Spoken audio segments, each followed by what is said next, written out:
For the past 6 months, I have been working on a game where you basically throw your head and teleport to it. See, I used to hate physics when I was in high school until I found out that it was actually pretty cool.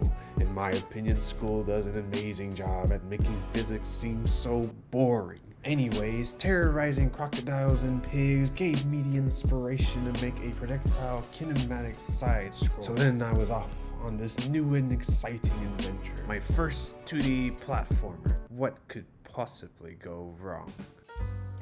Now, I haven't been that much of an artist lately, and rather than saving a lot of time by purchasing other people's passionate artwork, I decided to give it a shot myself. After some intense training watching YouTubers explain the basics of sketch and color, a whole new world of creative knowledge was within my grasp, such as structuralization, where you use basic shapes to make Excited, I immediately tried to draw Luigi, but he looks more like Mario. Then I went with the first character design for our android protagonist, followed by some shape-shifting parasitic snails. Since I am a level 1 pixel artist and a level 3 game developer, I only wanted to work on this game for about a month. Combine that with the regular day job and me not yet having mastered productivity, this was the most I can come up with. I was upset. I know I could have just moved on and relished this moment as a learning experience.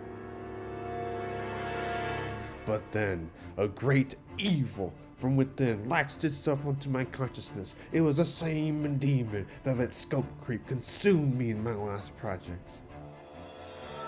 I was helpless. I couldn't stop.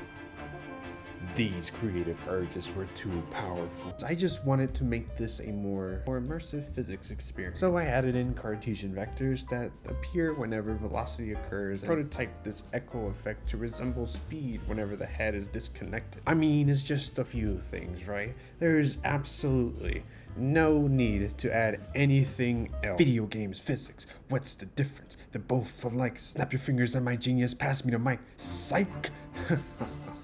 While you were there distracted by my sick bar, I was coming up with more ways to expand my game. See, I like games where you have a lot of decisions, like choosing to help someone conquer their fear of height.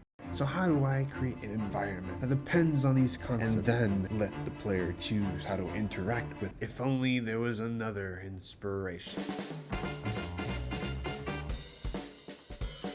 There are currently 3 of what I call elasticity boxes, which pretty much changes the restitution coefficient and kinematics of the head. Or in other words, there's a green box that makes your frictionless head defy gravity. There's a purple one that makes your head rough and heavy with no bounciness whatsoever. And then there's the boring one that puts you back to normal. Now, I am terrible at basketball, but I had a lot of fun reverse dribbling my own head. I didn't really like how the body parts can be far apart from each other and that you can just spam teleport through levels. So to avoid this and to keep this, I made a timer for how long your body parts can be separated. And to help show off some skills, you can add to this time by breaking boxes and killing enemies. And there you have it, an educational themed platformer that may or may not teach you anything about physics, but at least I, as a solo developer, can finally be content with this.